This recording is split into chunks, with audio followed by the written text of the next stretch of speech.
Que la paix et la grâce de Dieu soient avec nous tous. Jeudi, nous sentons encore une fois son privilège que Dieu a accordé nous et pour nous capables de continuer séance de formation que nous avons déjà entamé dans la séance passée.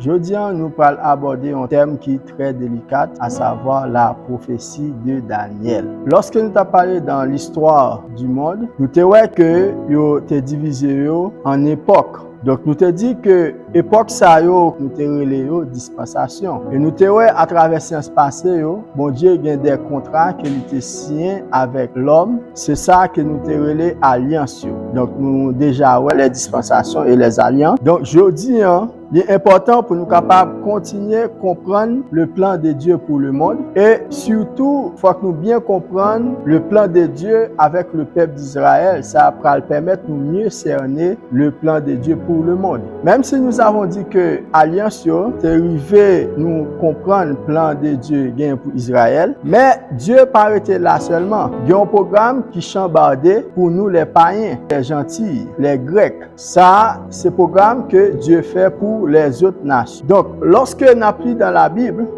parlait bien le plan de Dieu, mais il parlait nous le temps des nations. Nous capables de ça dans Luc chapitre 21, le verset 24. Ils tomberont sous le tranchant de l'épée. Ils seront emmenés captifs parmi toutes les nations. Et Jérusalem sera foulée aux pieds par les nations jusqu'à ce que les temps des nations soient accomplis. Maintenant, le programme ça va commencer au moment où Babylone avait vaincu Juda et il va l'emmener juste en captivité. Le programme ça va prendre fin à la fin de la tribulation. Lorsque Jésus va retourner dans sa deuxième venue, il est capable d'instaurer le royaume à la place de celui des païens. Au cours de période ça, païens vont régner sur la terre. Nous parlons d'une formation que nous entamons aujourd'hui qui va présenter nous différents pouvoirs terrestres. Maintenant, pour nous capables bien aiguiser le programme ça, pour nous comprendre le programme de Dieu pour les païens, nous parlons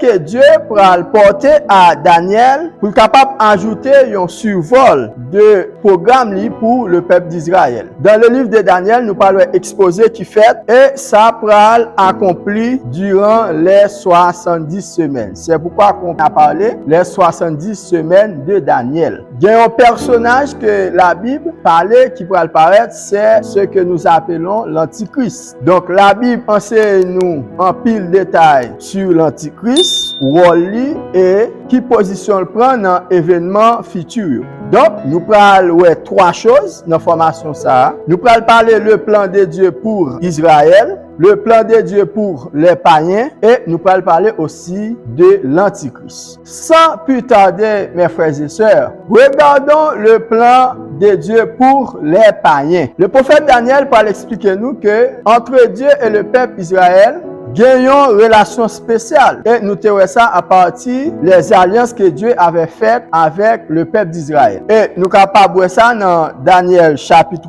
9, le verset 4. J'ai prié l'Éternel, mon Dieu, et je lui fis cette confession. Seigneur, Dieu grand et redoutable, toi qui gardes ton alliance et qui fais miséricorde à ceux qui t'aiment et qui observent tes commandements. Ok, donc vous voyez que Daniel a déjà connaissance dans la relation de Dieu avec le peuple d'Israël. Mais dans écrit Daniel, où est que Daniel te connaît que le peuple là te gagne pour aller en captivité pour 70 ans. Il y a quelques questionnements pour le fait. Qui ça qui a privé la nation d'Israël après cette captivité? Est-ce que Dieu va le restaurer et bénir nation ça comme lui te promet dans les alliances? Donc n'a plus pour Daniel 9 versets 2 et 3. La première année de son règne, moi, Daniel, je vis par les livres qu'il devait s'écouler 70 ans pour les ruines de Jérusalem, d'après le nombre des années dont l'Éternel avait parlé à Jérémie le prophète. Je tournai ma face vers le Seigneur Dieu afin de recourir à la prière et aux supplications en jeûnant et en prenant le sac et la cendre. Donc il est clair que le prophète Daniel a fait des questionnements en demandant à Dieu non seulement ça qui pourrait arriver avec le peuple d'Israël, et est-ce que après captivité ça, Dieu pourra restaurer le peuple et pour le capable bénir lui, est-ce que Dieu a qu'un promesse qu'il te fait avec le peuple d'Israël. Maintenant, pour bon Dieu est capable de répondre avec question Daniel, Dieu pourra révéler Daniel dans une série de visions. Vous capable lire Daniel chapitre 2 et Daniel chapitre 7 à 12. Dans la révélation ça, Dieu pourra expliquer avec le prophète Daniel différents règnes qui gagnent pour passer sur la terre et ça qui a privé. Et lorsqu'on lit dans Daniel chapitre 2, le texte pour parler nous d'un statut qui est fabriqué en différents composants. Lorsqu'on regarde dans chapitre 7, là, on parle que vision pour parler nous de plusieurs bêtes. En réalité, il parle de même bagaille avec chapitre 2.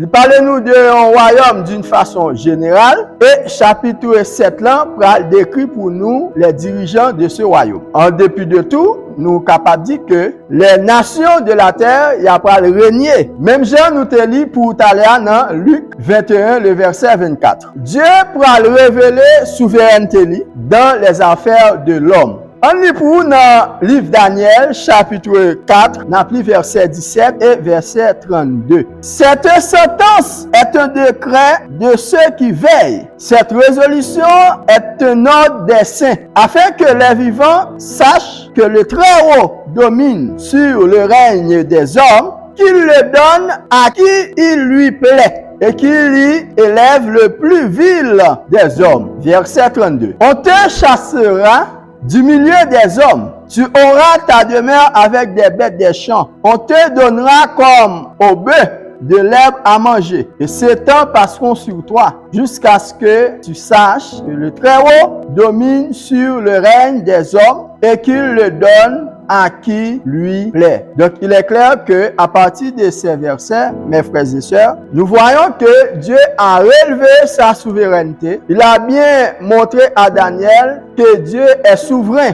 dans les affaires des hommes. Maintenant, voyons le développement de ces royaumes. Mais avant d'entrer en détail, faisons quelques remarques. La vision du chapitre 2 parle de statues composées de plusieurs éléments. Il faut être capable de remarquer qu'il y a une progression dans les composantes de la statue. N'appelez Daniel 2, versets 32 et 33. La tête de cette statue était d'or pur. Sa poitrine et ses bras étaient d'argent. Son ventre et ses cuisses étaient d'airain. Ses jambes de fer, ses pieds en partie de fer et en partie d'argile. Donc, nous voyons que dans les versets 32 et 33, il y a une suite entre ce qui a plus de valeur et ce qui en a moins. Une suite en ce qui n'a pas de force et ce qui est solide. Donc, il y a beaucoup de différences entre l'or, le fer et l'argile.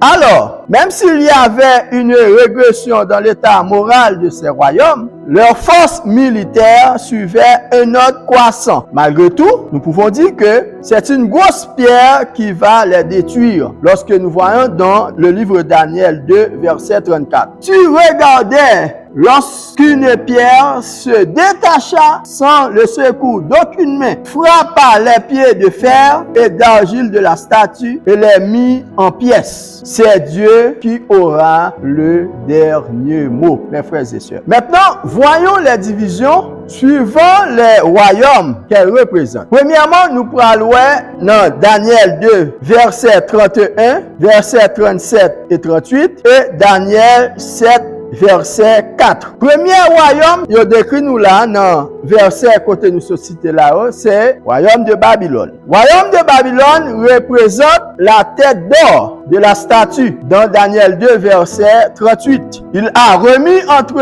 tes mains en quelques lieux qu'il habite les enfants des hommes, les bêtes des champs et les oiseaux du ciel. Et il t'a fait donner sur eux tous. C'est toi qui es la tête d'or. Donc, la tête d'or, dans Daniel 2, le verset 38, cela symbolise l'Alexandre le Grand, qui devient le chef du monde antique, à savoir Israël inclus. Donc, son empire, il pourra gagner là dans l'Europe, l'Égypte et même l'Inde. En parlant de la tête d'or. Le dieu du Babylone était le dieu d'or. Yo mettait l'or dans toute partie dans l'édifice là, dans le temple ainsi que dans les statues. Lorsque nous lisons dans Daniel 7, le verset 4, le pays Babylone a pour emblème un lion ailé. On lit Daniel 7, verset 4. Le premier était semblable à un lion et avait des ailes d'aigle. Je regardais jusqu'au moment où ses ailes furent arrachées. Il fut enlevé de terre et mis debout sur ses pieds comme un homme. Et un cœur d'homme lui fut donné. Donc c'est l'emblème même de ce royaume. C'est un lion qui a des ailes. Et c'est aussi le symbole du roi Nebuchadnezzar. Il y a l'autre passage qui est considéré comme un lion. Si nous allons pour Jérémie 4, le verset 7 et Jérémie 50, le verset 17. Et ils considèrent aussi comme un oiseau qui est les aigles. Si nous lisons dans Ézéchiel 17, verset 3 et 12. Donc, le lion est connu comme étant le roi des animaux. Et l'aigle est considéré comme étant l'oiseau le plus rapide. Nous pouvons dire que cela parle de la façon le roi Nebuchadnezzar dominait avec rapidité sur les autres nations. Voyons Ézéchiel 26, le verset 7. Car ainsi parle le Seigneur, l'Éternel. Voici, j'amène du septentrion contre Tyr, Nebuchadnezzar, roi de Babylone, le roi des rois, avec des chevaux, des chars, des cavaliers et une grande multitude de peuples. Donc vous voyez, c'est la description saisissante de la première dévastation de Tyr, Nebuchadnezzar, appelé roi des rois, en raison du grand nombre des rois qui étaient ses vassaux. Dieu lui avait accordé une domination universelle comme a décrit dans Ézéchiel chapitre 26, le verset 7. Donc ça, c'est le royaume babylonien. Maintenant, voyons le royaume Mède et Perse. Daniel 2, verset 32 et 39 et Daniel 7, verset 5. Le royaume Mède et Perse. La poitrine de la statue qui représentait le deuxième royaume était en argent. Daniel 2, verset 32. La tête de cette statue était d'or pur, sa poitrine, ses bras étaient d'argent. Dans Daniel 8, le verset 20, mes frères et sœurs, nous voyons qu'il correspond au royaume des Mèdes et des Perses. Lisons Daniel 8, le verset 20. Le bélier que tu as vu et qui avait ses cornes, ce sont les rois des Mèdes et des Perses. Selon le récit, nous pouvons dire qu'il s'agit de deux pays, en parlant Mède et Perse. Deux pays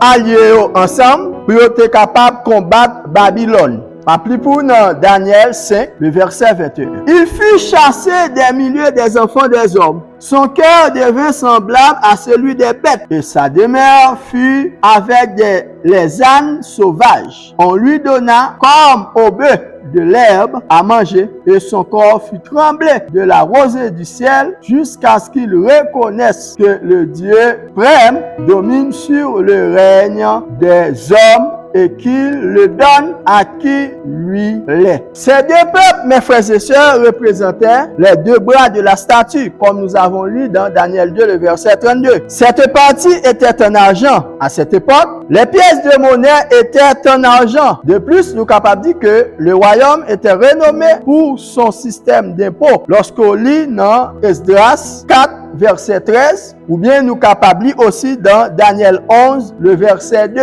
Maintenant, je vais te faire connaître la vérité. Voici, il y aura encore 3 rois en Perse. La quatrième amassera plusieurs de richesses que tous les autres. Et quand il sera puissant par ses richesses, il soulevera tout contre le royaume de Javan. En Daniel 7, le verset 5, Et voici, un second animal était semblable à un ours qui se tenait sur un côté. Il avait 3 côtés, dans laquelle entre les dents, et on lui disait, lève-toi, mange beaucoup de chair. Donc vous voyez que dans le livre de Daniel, chapitre 7, le verset 5, on nous dit que c'est un ours qui représente le leader de Médo-Perse. Comme cette bête, Médo-Perse était réputé comme un peuple sauvage et fort. Vous capable lire Ésaïe 13, versets 17 et 18. Ce royaume était inférieur à celui de Babylone,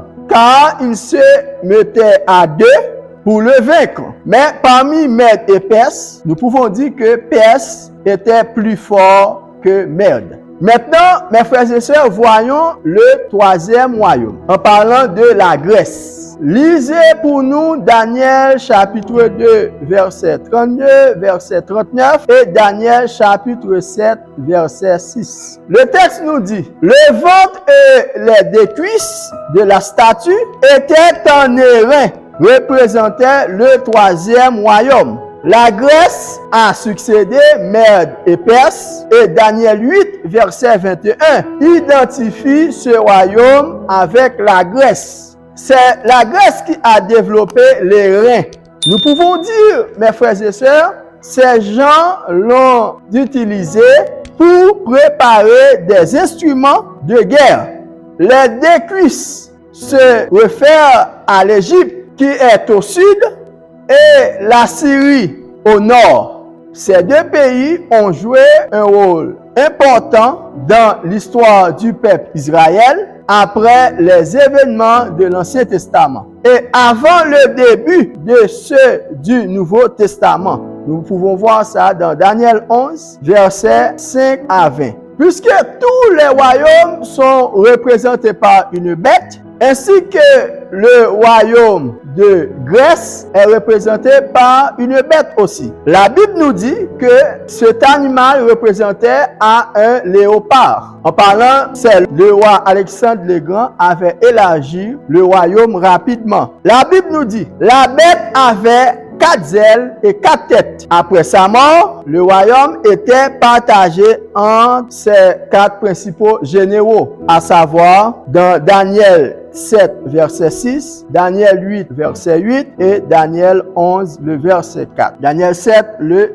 verset 6. Après cela, je regardais et voici un autre était semblable à un léopard et avait sur le dos 4 ailes comme un oiseau. Cet animal avait 4 têtes et la domination lui fut donnée. Donc, c'est ainsi que représente, mes frères et sœurs, le royaume de la Grèce. Voyons le 4e royaume, à savoir Rome. Vous pouvez lire Daniel 2, verset 33, Daniel chapitre 40, Daniel 2, verset 33 et verset 40. Vous pouvez lire aussi Daniel chapitre 7 au verset 7, verset 20 et verset 23. Le 4e royaume est représenté par les jambes et les pieds de la statue. La parole de Dieu nous dit, les jambes étaient en fer et les pieds étaient un mélange de fer et d'argile. Dans Daniel 2, verset 33. Même si le texte ne le dit pas, il faut dire que l'histoire révèle, mes frères et sœurs, que c'était Rome qui a remplacé la Grèce. De même que le fer est un métal solide, ainsi Rome était renommé pour sa force militaire. Je vais lire pour vous dans Daniel 2, le verset 40. Il y aura un 4e royaume, fort comme du fer, de même que le fer brise et rompt tout, il brisera et rompra tout, comme le fer qui met tout en pièces.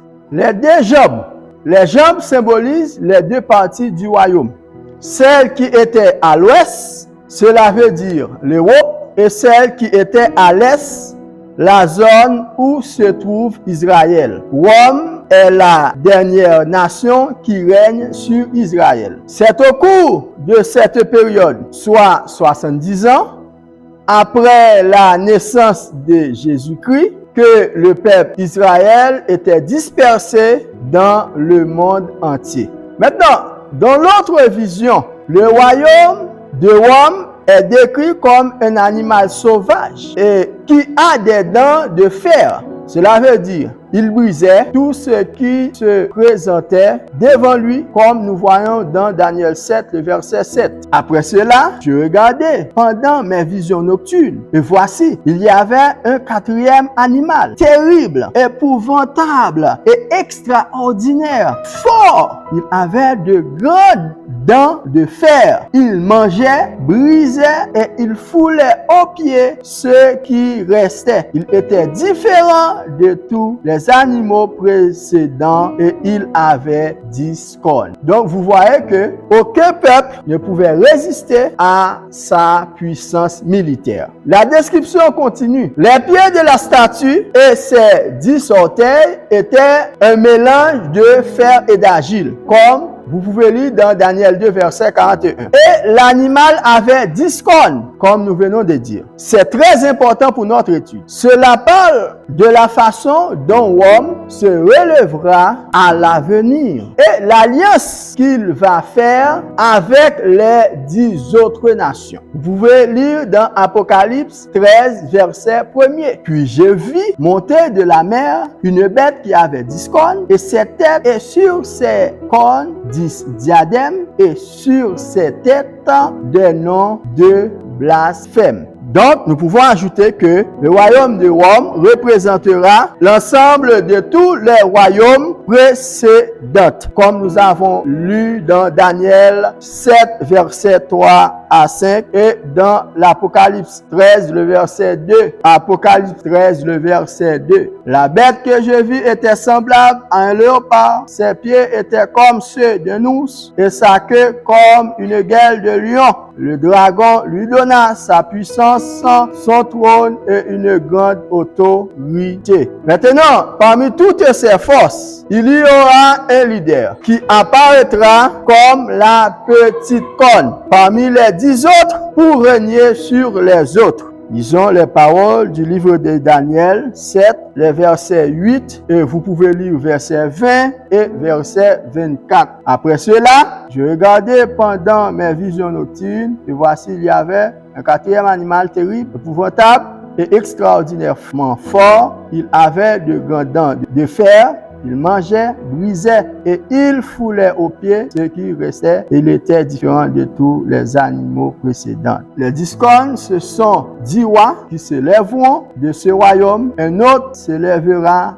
après eux. Il sera différent des premiers. Il abaissera 3 rois. Dans Daniel 7, les versets 20 à 25, vous voyez que ce leader va organiser un système politique afin de s'opposer à Dieu. Donc, ce leader, c'est lui que nous appelons l'Antichrist. Donc, l'Antichrist, nous allons parler ça un peu plus tard. Avant de terminer, voyons la destruction de ces royaumes. Tout ça, bon Dieu fait montrer que l'irrité est demeuré souverain. Lorsque nous avons regardé dans Daniel 2 et Daniel chapitre 7, nous sommes capables de dire que le pouvoir de l'homme ne peut pas tenir devant le pouvoir de Jésus-Christ. Dans chapitre 2 avec chapitre 7 là, nous avons façon que bon Dieu pourra mettre un terme avec règne les hommes d'une façon définitive. Et cela aura lieu quand? C'est lorsque Jésus-Christ viendra pour prendre le pouvoir. Nous sommes capables de voir ça dans Apocalypse 19, le verset 15. De sa bouche sortait une épée aiguillée pour frapper les nations. Il les pétra avec une verge de fer et il foulera la cuve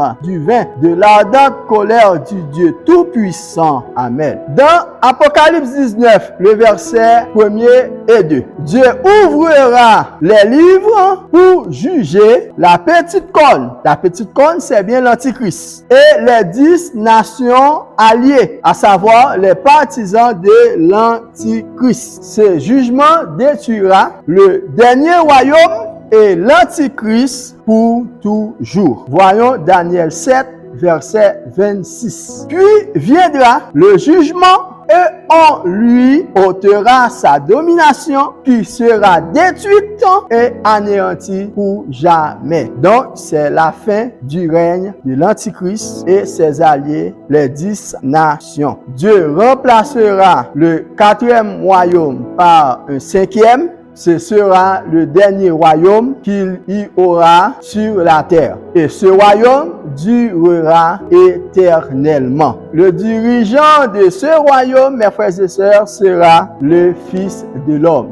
Dans Daniel 7, versets 13 et 14, je regardais pendant mes visions nocturnes, et voici sur les nuées des cieux arriva quelqu'un de semblable à un fils de l'homme. Il s'avança vers l'ancien des jours et on le fit approcher de lui. On lui donna la domination, la gloire et le règne, et tous les peuples, les nations et les hommes de toute langue le servirent. Sa domination est une domination éternelle qui ne passera point et son règne ne sera jamais détruit.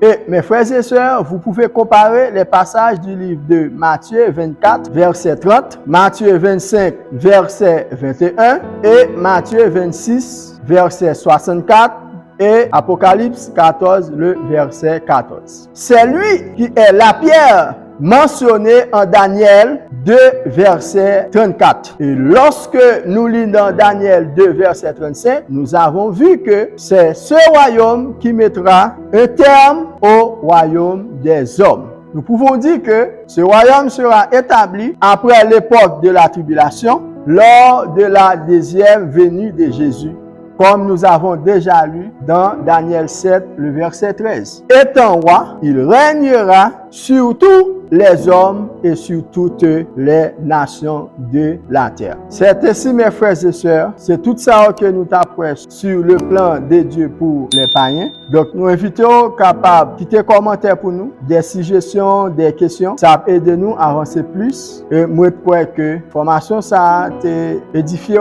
et nous avons l'autre séance pour continuer la formation ça avec le plan de Dieu pour les Juifs. Père mes yeux, n'a prié pour. Merci Seigneur pour grâce ou pour fidélité ou dans la vie nous. Permettez-nous là pour nous dans série de formation ça côté nous t'a étudier parole. Nous commençons les événements avec la prophétie de Daniel. Nous le plan de Dieu pour les païens. Donc Père, permettre que nous capables mieux positionner nous chaque jour bon côté nous-mêmes qui déjà a fait volonté et si là qui peut accepter N'apprendre au Seigneur ou capable de toucher afin que pour capable de nécessité pour entrer dans le plan royaume au dernier jour pour capable dire bon et fidèle serviteur. Fais ça pour nous. Bénis chaque monde qui t'a attendu, qui t'a écouté. Permettre Seigneur nous capable de prendre parole à cœur afin que Seigneur pour nous capable toujours être soudés. Fais ça pour nous au nom de Jésus-Christ nous t'en prions. Amen. Merci Seigneur. Au revoir. Son plaisir pour nous être là.